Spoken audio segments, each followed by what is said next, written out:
A warm welcome to all our viewers. I'm your host Pratiksha Mishra, and you're watching another episode of South Asia Focus. Let's begin the show. India's growing diplomatic influence and the strengthening strategic convergence among Quad nations were on full display as US Secretary of State Marco Rubio, along with senior leaders from Japan and Australia, held high level engagements in New Delhi during the Quad foreign ministers' meeting. From expanding India US cooperation to advancing a shared vision for a free and open Indo Pacific, the meetings highlighted New Delhi's increasingly central role in shaping regional security and global diplomacy. Here's a report. Amid rising geopolitical tensions, New Delhi has emerged as a key center of global diplomacy. US Secretary of State Marco Rubio met Prime Minister Narendra Modi and External Affairs Minister Dr. S. Jaishankar to strengthen cooperation in defense, trade, technology, and energy. Discussions also focused on regional stability and peaceful conflict resolution. India and the US further deepened strategic coordination by signing a framework on critical minerals and rare earth supply chains. This particular framework aims to deepen our cooperation across the entire critical minerals and rare earth supply chain, including mining, processing, recycling, and related investments. It will certainly strengthen resilient and diversified supply chains. It will help us to collaborate in financing and in the effective management of critical minerals and rare earth scrap.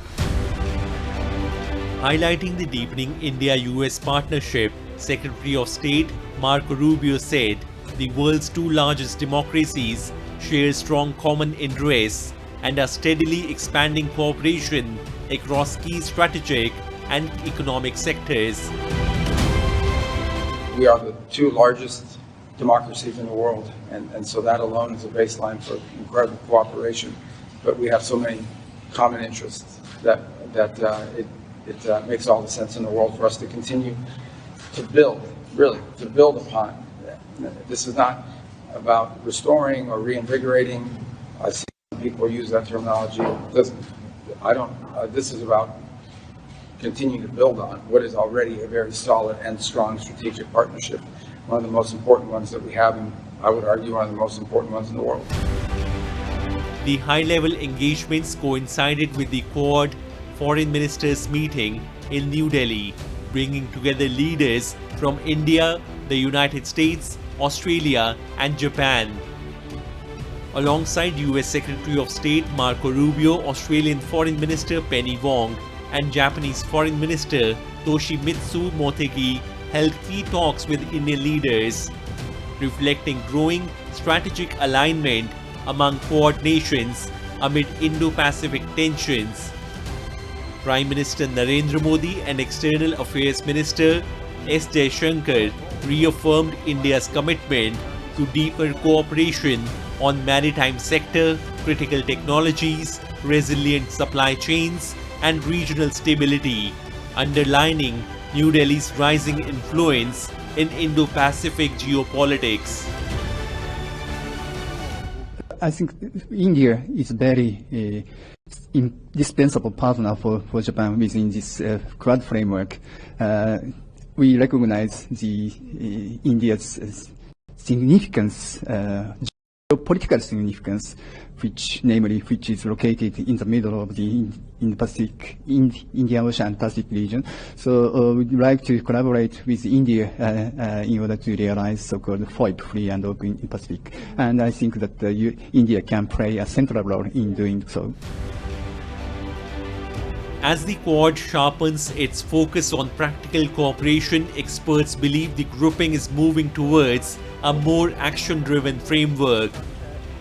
Greater emphasis on maritime security, resilient supply chains, critical technologies, and infrastructure reflects the Quad's push for concrete outcomes amid rising strategic competition in the Indo-Pacific. I think earlier what we saw during the time of Mr. Biden when summits were taking place that the ambit, the umbrella of the Quad was becoming too large and a little too unmanageable. And in terms of deliverables, we were not really seeing many results. But hopefully now that there are limited number of initiatives and all the countries are committed to those, hopefully we'll be able to see better results. But then I think the decisions have to be welcomed, but we have to clearly and carefully watch the outcomes also. The Quad meetings in New Delhi underline India's rising diplomatic role and deepening partnerships with major democracies. As cooperation expands in key strategic areas, the real test will lie in translating these commitments into concrete, on-ground outcomes for regional stability. Moving on. Sri Lanka's tea industry, a vital pillar of the country's export economy and rural employment, is facing renewed pressure as tensions linked to the Iran crisis disrupt key Middle Eastern markets. With exports falling sharply and demand from major buyers like Iran effectively halting, producers are grappling with weaker prices, logistics bottlenecks, and reduced shipments across the Gulf region. The impact is now being felt from auction floors to plantation communities, raising concerns for livelihoods and export stability. Escalating tensions linked to the Iran crisis are sending shockwaves through global trade routes. And one of the unexpected casualties is Sri Lanka's world-famous tea industry. The island nation, which depends heavily on tea exports as a major foreign exchange earner, has seen shipments fall sharply, down 17.3% year-on-year in March to around $114.75 million. Middle Eastern countries, which account for nearly half of Sri Lanka's Ceylon tea exports, have become a major point of concern for exporters. Iran, one of the key buyers of Sri Lankan tea, has seen demand effectively come to a halt since late February. The disruption has not only affected sale volumes but also pushed down prices at local tea auctions. 28th of February is when it happened. So the following auction, there was a drop in tea prices, which would have been, like about 20% drop in the prices, as well as there were about 20% teas which was not sold at the auction. So that's how it started. Since then, things have changed. There has been more demand. I wouldn't say it's from Iran. Iran is fully stocked, but there is other markets which has bought our teas, and gradually we see week in, week out improvement for the demand at the auctions. While exporters say some demand has returned from alternative markets, the broader picture remains uneven. According to Sri Lanka's Export Development Board, exports to Iraq have fallen by 38%, while shipments to the United Arab Emirates have plunged by as much as 93%. Industry leaders say the shock is being felt beyond trade figures, extending into logistics, supply chains, and hospitality demand across the Gulf region, traditionally a strong market for premium Ceylon tea. We have seen a challenge in terms of logistics, supply chain, both raw materials and in terms of our export logistics. So while there is no change in consumption patterns, certainly in the Gulf, the hospitality is affected. Dubai, Saudi and so on, significant markets for premium hospitality, all affected by the ongoing crisis. That is probably the significant effect. Our challenge is more of getting the exports out because of the freight rate increases, which has been phenomenal. So those are the challenges, and some shipping lines not able to take cargo. So that has resulted in about 10 to 15% drop in exports during March. Behind the trade figures, the pressure is being felt most acutely in Sri Lanka's Central Highlands, where tea estates employ more than 2 million people directly and indirectly. For many plantation workers and their families, tea is not just an export commodity, it is the backbone of household income.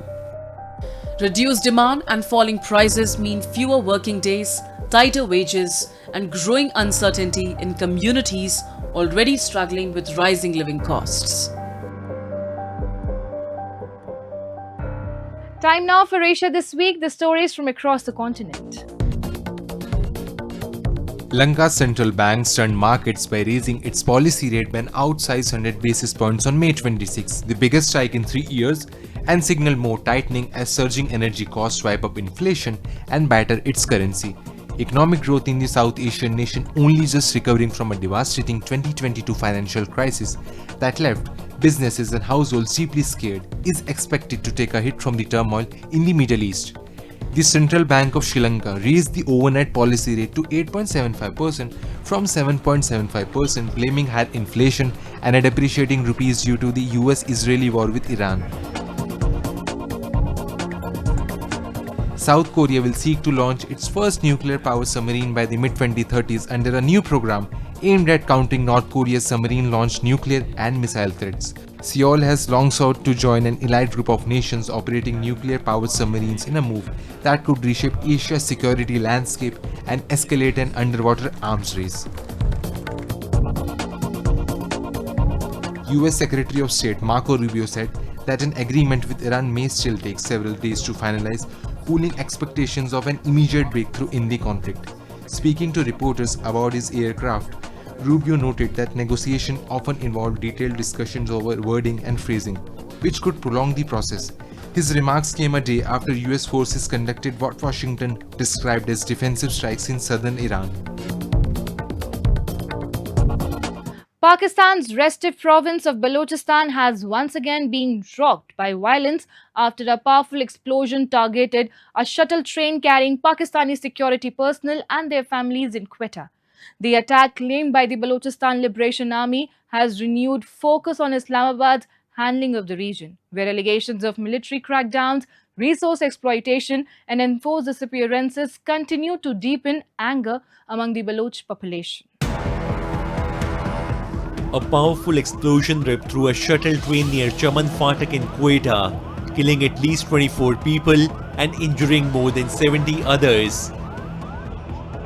According to Pakistani officials, the train was carrying passengers from Quetta cantonment to connect with the Jafar Express when the blast struck near a railway crossing.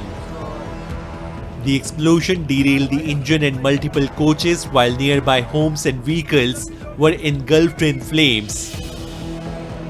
Images from the site showed twisted railway tracks, burnt vehicles, shattered buildings, and smoke rising across the densely populated neighborhood.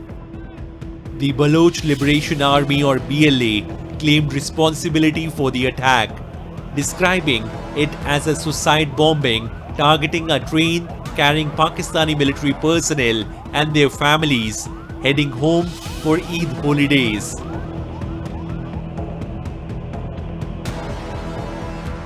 बिल्कुल करीब था, ये पटरियों के पास ही था, बिल्कुल बस हमें खुद यकीन नहीं आ रहा कि हम कैसे बचे। बिल्कुल करीब था, 2-3 कदम पे सामने ही है, 2-3 कदम पे इतना बड़ा ब्लास्ट के पूरा हम लोग जल गए। वो शुक्र अल्लाह का हम बच गए। ये हमारी गाड़ियों का हाल देख के मेरी अपनी गाड़ी भी जली है, करोड़ों रुपए की गाड़ियाँ इधर खड़ी थी, वो जो बिल्कुल जल गई। हमारे इतने नुकसानात हुए। The latest attack underscores the deteriorating security situation in Balochistan, a province that has remained in conflict with the Pakistani state for decades. Despite being rich in natural gas, coal, copper and other mineral reserves, Balochistan remains Pakistan's poorest region, with limited access to healthcare, education and basic infrastructure. Baloch have long accused Islamabad of exploiting the province's vast natural wealth while denying political rights and economic opportunities to local communities. Human rights organizations have repeatedly raised concerns over allegations of enforced disappearances, extrajudicial killings, and military crackdowns in the province. Analysts say the unrest has intensified further under the China-Pakistan Economic Corridor or CPEC, which many Baloch activists describe as a project benefiting Pakistan's political and military elite while marginalizing the indigenous population. The strategically important Gwadar port, once projected as a major economic hub, continues to face instability amid growing local anger over unemployment and displacement. Over a period of time, it became that the natural resources which were taken from there were not been compensated in terms of the infrastructure development of the region. So people started feeling more and more that they are being exploited, their resources are being exploited, and they started protesting or asking for more rights. The Pakistani state, instead of looking at it as an economic and a social issue, came down with a heavy hammer and its military went in and started to suppress any dissent. The people in Balochistan see the CPEC corridor and they see no benefits coming to them. They see portions of their country cut off for them because of security. They're not allowed to go near that perimeter of this, port yard or some security points or where the Chinese are staying. So they increasingly feel that they're being, pushed back within their own home grounds. The Quetta train attack comes just months after the dramatic hijacking of the Jafar Express by BLA insurgents earlier this year, an incident that exposed serious vulnerabilities within Pakistan's security establishment. Meanwhile, violence has continued to spread across both Balochistan and Khyber Pakhtunkhwa, where anti-state attacks have intensified against Pakistani security forces. Islamabad has repeatedly blamed external actors, including Afghanistan and India, for fueling the insurgency. However, critics argue that Pakistan's long-standing policies, heavy militarization and political suppression have deepened alienation among ethnic communities in the region. Quetta is heavily militarized. Okay, and for this bombing to happen in the militarized area is a success of sorts for the militants. So it's a major strike to the, a blow even to the prestige of the Pakistan army, that it could not prevent the killing of its soldiers. I think they were going on a holiday with their families and children, right? And secondly, before this strike also, there have been, I think about a month ago, a series of urban attacks across 12 cities or across 8 cities and 12 locations in Balochistan, which indicate a growing sophistication in terms of planning and execution. So this is the message that is going out there, that Pakistan, whatever it seems to be doing, is not being able to handle the situation. The insurgency, the dissatisfaction is growing by leaps and bounds. For many Baloch activists and local communities, decades of political exclusion, resource exploitation, and alleged state repression have only deepened calls for greater autonomy and resistance against Islamabad's control. Analysts warn that unless the underlying grievances of the Baloch people are addressed through political engagement and accountability, the province is likely to remain trapped in a dangerous cycle of violence and instability. In Kochi's Jewtown, a small embroidery shop reflects lasting communal harmony. After Jewish artisan Sarah Cohen's passing, her legacy is preserved by Taha Ibrahim, a Muslim who worked with her for years and treated her like a family. Now he and his son continue her craft, keeping alive traditions that transcend religion and highlight deep interfaith bonds.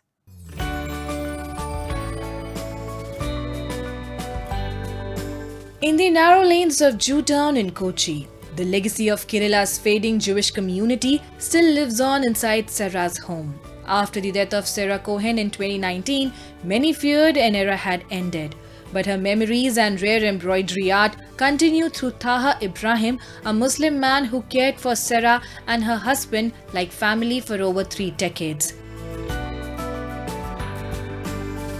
Today, he preserves their heritage stitch by stitch, keeping alive a timeless story of love, trust, and communal harmony. Shop starting in the 1980, the Sarah Cohen starting. I came here in 1982.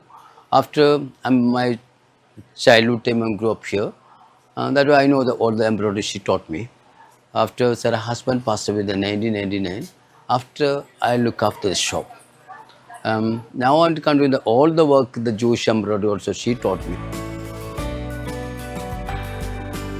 Today, visitors to the old shop discover more than embroidery or faded memories. They witness a living symbol of coexistence in Kochi's Jew town.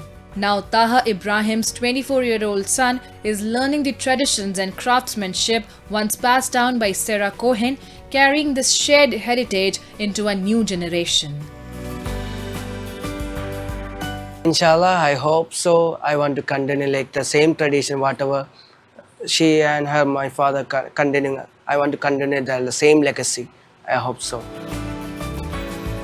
At a time when religion often divides communities, Kochi's Jew town quietly tells a different story of a Jewish woman and a Muslim family bound by love, trust, and shared heritage. Here, communal harmony lives beyond speeches, preserved through memories, prayers, craftsmanship, and everyday acts of humanity.